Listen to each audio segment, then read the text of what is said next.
At ako po'y tuwang-tuwa eh. Sa napakagaling at napakahusay.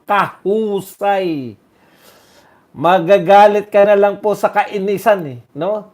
Yung presidente po, napunot dulo ng ganito katalamak na korupsyon, eh siya pa po ang pinalalabas ng mga ungasis na kanyang mga tagahanga.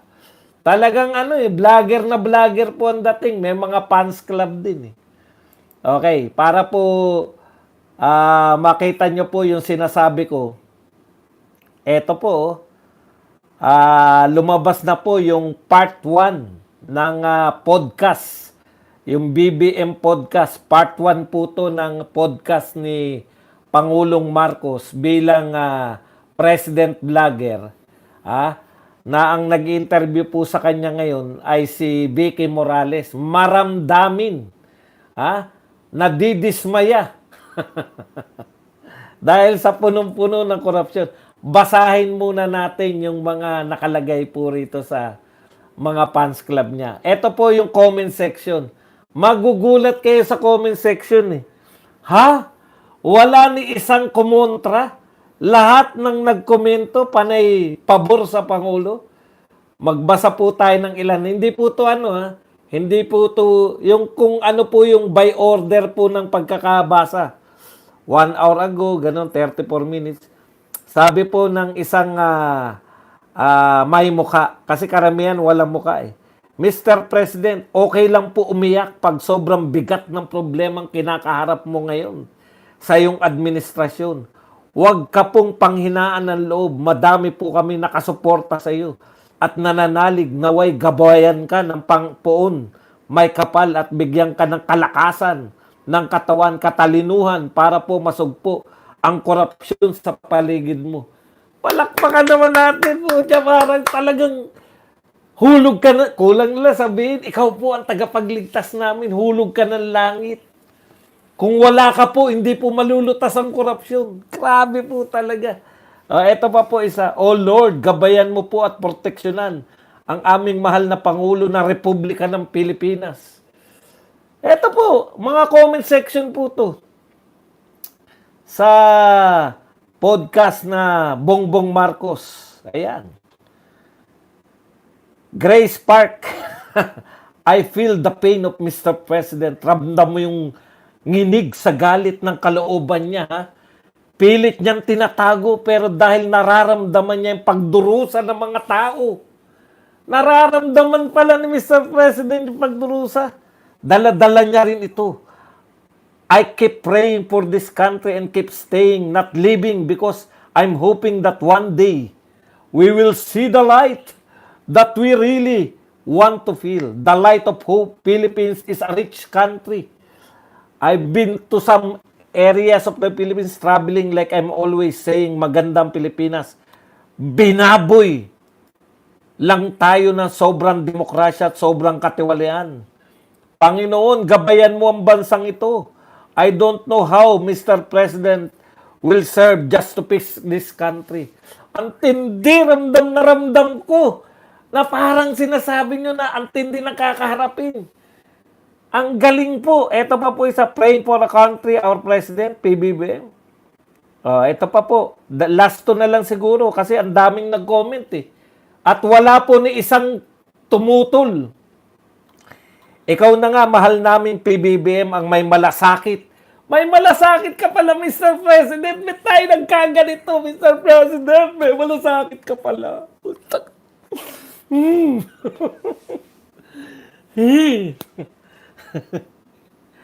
Pagpalain po kayo ng ating Panginoon lagi. Mabuhay po kayo. Ikaw na lang kaya ang laging presidente.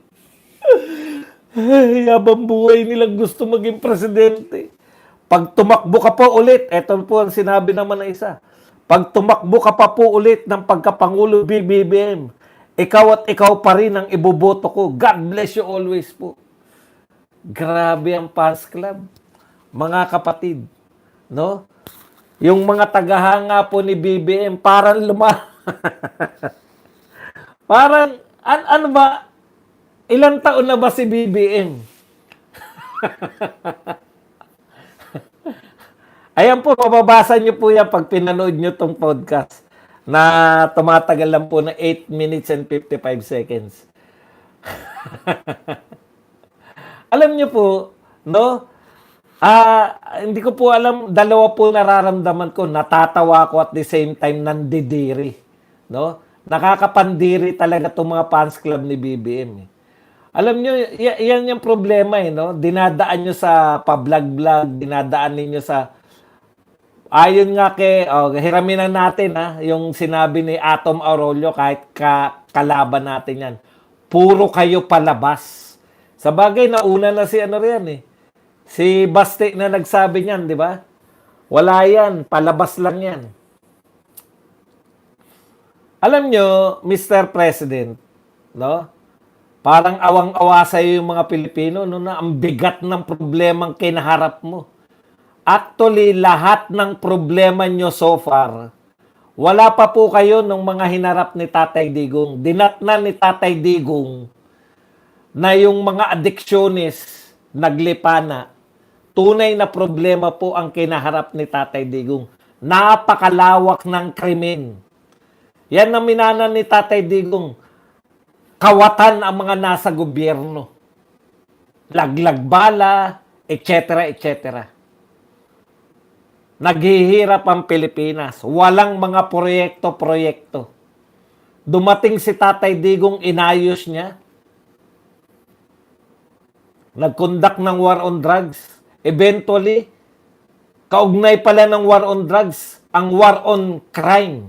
No? Magkaugnay pala yung droga at krimen. Habang sinusolve mo yung droga, nasosolve mo rin yung kriminal. At pinakamalupit po, no? Halos, dahil po sa ginawa ni Tatay Digong, halos wala nang minana si BBM ng mga problema sa insurgency. Halos nalutas na. Konti na lang eh. Kung sinunod lang, konting-konti na lang, wala nang kinapos lang ng oras si Tatay Digong. Dagdag pa dyan sa mga problemang nilutas ni Tatay Digong. No? Wala po siyang problemang korupsyon kung korap po sila. Before Tatay Digong, nagsitinuan nung panahon ni Tatay Digong. Ngayon po, ang ganda ng pinamana sa'yo. Konti na lang yung mga adik dahil nagbagong buhay na. Konti na lang yung kalakalan ng droga. Meron pa rin pero konti na lang ang kalakalan ng droga. Konti lang yung krimen. Yan yung minana mo, Mr. President. Bukod pa dyan, Mr. President, ang hinarap ng presidente natin dati, yung sinundan mo, yung natural calamities na sunod-sunod, sabay-sabay. Mr. President, wala ka pong pandemya. Mr. President, hindi mo po naranasan problemahin yung pandemya. Nakinikinitap ko po kung paano kayo gumalaw ngayon. Para ko nang nai-imagine, ano kaya kayo ang presidente ng pandemya?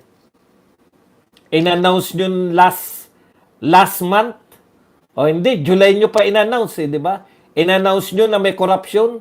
Hanggang ngayon, wala pa rin nakukulong. Napuntahan nyo mismo, kayo mismo yung nakakita ng Ghost Project. Hanggang ngayon, wala pa ring action. Paano kung pandemya kaya, Mr. President? Ang dinatnan nyo. Anong gagawin natin? Buong mundo to. Di ba? Buong mundo naman to. Hindi naman nating kasalanan to. Yung dating presidente kasi hindi naghanda. Dahil sa pandemya, walang paghanda yung dating presidente. Alam ko na eh. Isisisi nyo sa dating presidente. Kasi walang paghanda para sa pandemya. Kung naganap yung Marawi siege, ano pong mangyari? Ang dami pong problema. Kung nagsabay-sabay yung pagputok ng bulkan at malalakas ng bagyo. 3 po sa top 10 na pinakamalalakas na bagyo sa Pilipinas naranasan noong panahon ni Tatay Digong. 3 sa pinakamalalakas na bagyo sa top 10 na pinakamalalakas na bagyo panahon ni Tatay Digong. Pero nalagpasan po namin, Mr. President, Ngayon po, mangiyak-ngiyak yung fans club nyo. Ang bigat ng inatang sa inyong problema, Mr. President. Napakabigat. Wala yatang kalutasan. Man-made po yung problema nyo, Mr. President. Actually, ang ganda ng pinamana sa inyo. Pinakamalalaking infrastructure program na naranasan ng Pilipinas. Pinakamarami despite na meron tayong pandemya. Alam niyo po, eto na nga, no? Binulaga tayo. Kala ko malaking pasabog na. Alam ginagawa ko kasi mahina nga net. O hindi po mahina net. Baka gurgurin ginugurgur kanina. Hindi talaga ako makaporma kanina. Lahat ng pagtatangka ko mag-live, wala eh. Kaya ito po, ang nangyari po ngayon, tinitape ko na. Tinitape. Yung nirecord ko yung yung kay,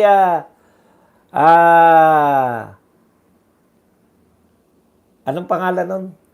Yung kay Toby Chanko, sabi ko magandang pasabog to.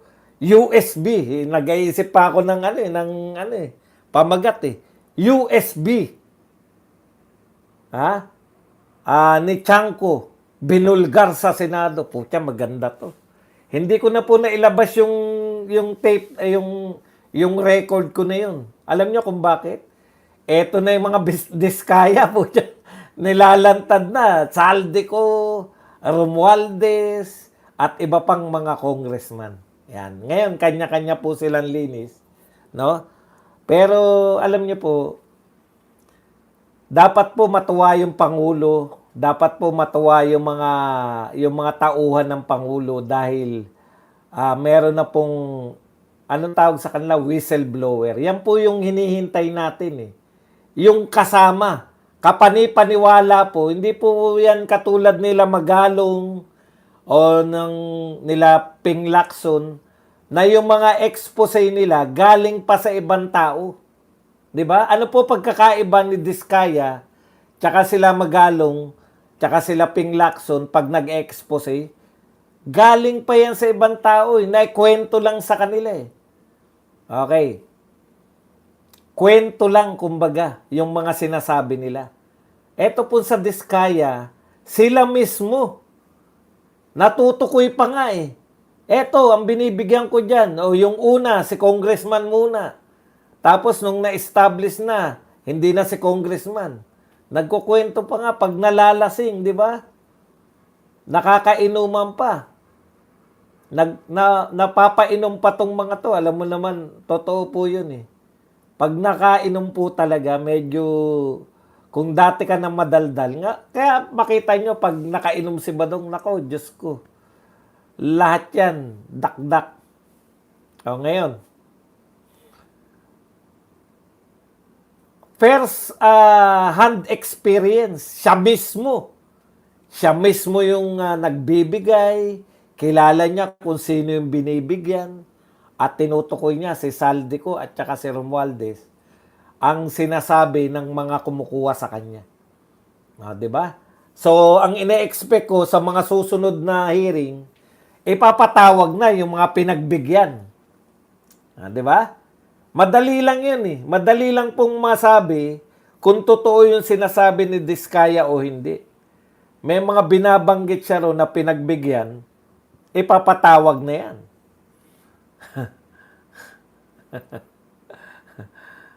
Di ba? Hindi pa ako lasing. Kaya hindi ako naglalasing na pag makainuman ko kung sinong mga tao, lalo na yung first time, hindi po ako nagpainom. Parang yung kay Chavit Singson, di ba? Yung notebook na, sino to si AS? Ano po yan? Asyong Salonga. Sino si Asyong Salonga? Si Mr. President po, di ba? Ganun yan eh. Okay, ang ine-expect ko, ganyan na yung mga kasunod. Ipapatawag na ngayon yung mga pinagbibigyan ni Diskaya. Kaano-ano mo si Congressman, establish na ni Marcoleta yan. Kaano-ano mo si Congressman Manhik Manaog, driver niya po ako. So, driver, kakilala ka niya. Opo. Nakita mo na ba tong mag-asawa na to? Sila Diskaya? Opo. Oh. Saan kayo huli nagkita? Nakita ko, ganun na. Madali nang hulihin yan sa pagtinanong na. Di ba? Parang yung si Wawaw. Yung nag-memes na lang. Okay. So sa madaling salita, right direction na. No need na yung mga no need na yung magtatayo ka pa ng napakatagal na independent body. Hindi na po kinakailangan magtayo ng napakatagal. Eto na eh. Natutuklasan na natin eh. Ipapalo up na lang ni Marcoleta sa mga susunod na hearing. Ipapatawag na yan. Ha? Yung mga nakaharap. Naalala nyo yung yung investigasyon kay Dayan, kay Laila de Lima, di ba? Pinapakita eh. Kakilala mo ba to? Opo. Ikaw ba sino inaabutan mo? Ayan po si Dayan, sa kanya ko inaabot yung pera. Gaano kalaki yung kahon? Pucha, gaano kalaki yung kahon? Kaya alam mong baka sa mga nagtataka po, no? Bakit ba laging pera cash? Kaya po cash yan, ganun din po yung sinasabi ni bumibili ng kondo para yung mga kwarto doon, hindi na cash Kasi nga cash. Kaya po cash para walang paper trail. Kaya po dito sa mga investigasyong ganito, yung galing lang po ng mag-iimbestiga. No? Kasi walang paper trail to eh. Yung mga naggagalit-galitan kanina na anong patunay mo? Anong patunay pinagsasabi nyo? Meron ba kayong picture? Yung may mga picture po, yun po. Kaya yung mga kala Gordon tsaka rito kay Risa Ontiveros na ang ebidensya po namin may picture sila. Pucha, kung gagawa ng krimen yan, hindi makikipagpicturan yan. Tama ba? Kung may krimen kayong gagawin, pare, picture muna tayo. Pare, ito, supot, picturean natin. Hindi po ganun yan. Pag hindi po krimen, no, bibigyan ka ng award. O kaya sobre dahil ikaw ay nanalo, di ba? Yan, nakapicture yung mga cheque pa o award, di ba? Pero pag illegal po, walang picture, walang paper trail, walang pirmahan, parang may gusto pa magtanong kanina na ano ebidensya. Yung ebidensya po, yung testimonya nung tao. Kaya ang susunod pong hakbang dyan, eto po, napapanood na natin to Napapanood ko na to sa mga naunang Senate hearing bago pa to maging Senate President si Juan Bol University. No? Pilipinas, ang hirap mong mahalin, nakaka-PI ka. Hindi naman po mahirap mahalin ng Pilipinas. Ang mahirap pong mahalin yung mga politiko dito. Amik, problema ni Ligwak na si Marcoleta sa Blue Ribbon.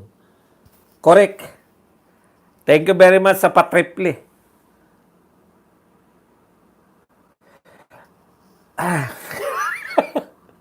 Nabitin yung hatching ko. Paliwanag ko lang po sa inyo kung paano makaka-arrive, di ba? Iimbestigahan na po yung mga pinag-aabutan kasi hindi mo pwede itanong yung congressman Una, hindi siya sisipot. Interparliamentary, di ba? Kaya naman pumunta doon si Chanco, hindi siya napapakinggan dito sa House of Representatives. Akala natin pasabog na yung kay Chanco yung pasabog pa lang kay Diskaya. Sa question naman ni Malutikia. Kasi ang nang nakaka-insulto kasi yung mga sinasabi mo, Mr. Speaker Martin Romualdez. Ito yung sinabi niya, di ba? Let me be clear, the House of People will never condone corruption, whether in public works, local governance, or any other area of government service. So, ito po ang suggestion sa iyo ni Malutikia, Prof. Malutikia. And so, Mr. Speaker, let the people be clear. Make public Kung talagang hindi mo kinokondon yung corruption, pwede po ba ipubliko nyo to? Una, yung report of the small committee ng appropriation noong 2025. Bakit ayaw nyo po na ipubliko? Ikalawa, bicameral conference report ng 2025 ng JA. At ikatlo, ano po yung mga congressional insertions noong 2025? Kasi kung nililihim nyo po yan, paano namin malalaman? Diba? Sabi kayo ng sabi na hindi nyo sinusuportahan o hindi nyo binabaliwala yung korupsyon. Kinukundinan nyo yung korupsyon. Ilabas nyo po yung mga papeles na hinahanap ng mga tao. Sino yung mga congressman na naglagay ng insertion?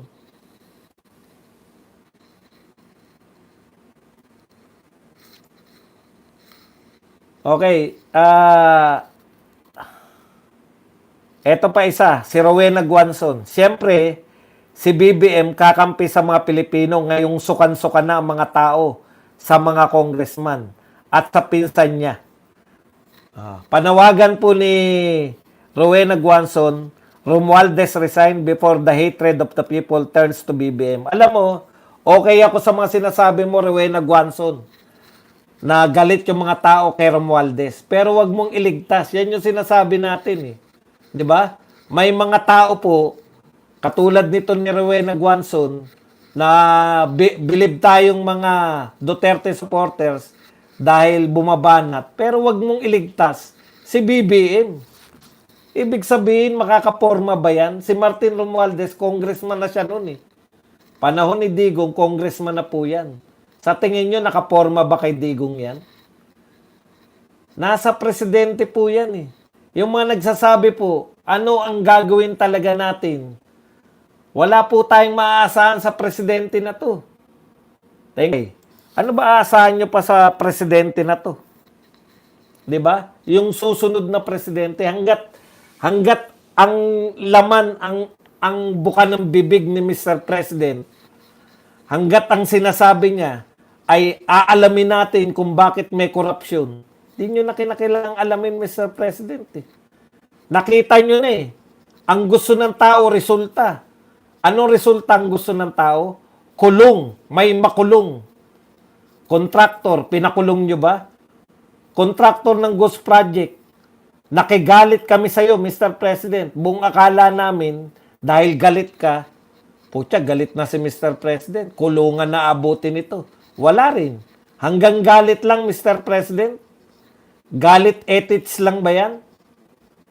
Hindi. Magtatayo siya ng independent commission.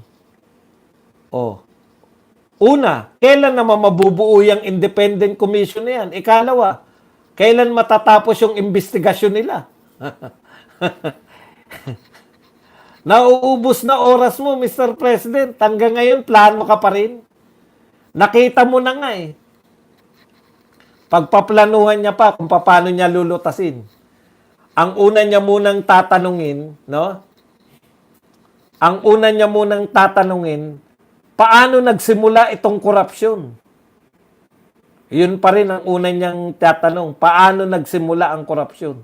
Ako na po sasagot, historically, ang korupsyon sa Pilipinas nagsimula panahon ng mga Kastila.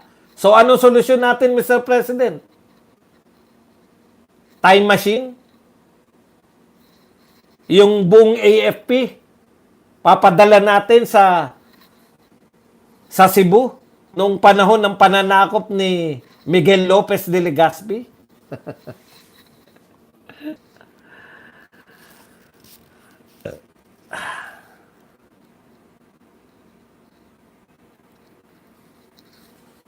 Ito po ang sinabi ng isang magiting na poging-poging vlogger na nagngangalang Badong Aratili sa X. How ironic, ang Pangulong nagdala sa atin ng problema ng korupsyon. Siya pa rin inaasahan ng mga kumag na lulutas ng lahat. Yan po ang irony sa Pilipinas. Yung presidente na dapat sinisisi natin sa korupsyon na nagaganap ngayon, dalawa yan eh.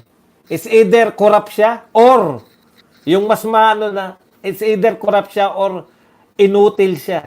Hindi niya kayang mapigilan. Siya na nga yung dahilan ng korupsyon, siya pa rin yung inaasahang lulutas dito. Oh my goodness. Kaya po, nasabi minsan ng future hero, President ng Pilipinas, Tatay Digong, oh my God, I hate drugs. Yan lang po ang